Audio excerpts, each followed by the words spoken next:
কি গো মা, কি ঘাটাঘাটি করছো? কাটাকাটি কি, আমি মাপছি। মাপছো? কি মাপছো? এই যে দেখ, পুরো এক হাত। আমার মেয়ে কিনে পাঠিয়েছে আমার জন্য।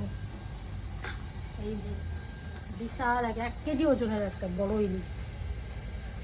দেখেছিস? বাহ, একটু তো অন্ধকার আছে, একটু এদিকে আজকে মেঘলা ওয়েদারটা। দেখি। ক্যামেরায় হয়তো সেরকম বড় উঠছে না, কিন্তু খুবই বড়। 1 কেজি মানে ইলিশ মাছ এমনিতে হালকা হয়, আর সেই বড়। এই যে বড় মানে আমার এক হাত, আমার এক হাত। দেখেছিস? এই দেখ, এই দেখ, হুম, আমার এক হাত। প্যাট দেখো বেশি হয়ে যাচ্ছে লেজটা ধরলে। হ্যাঁ, এই দেখ। তো বন্ধুরা চলে এসো, আজকে ইলিশের সর্ষে ইলিশ করব। এই যে, আর টক করবো। মেদিনীপুরের লোক, তোমরা একটু টক খেতে ভালোবাসি। ঠিক আছে, করো, দুপুরে খাওয়া হবে। জমি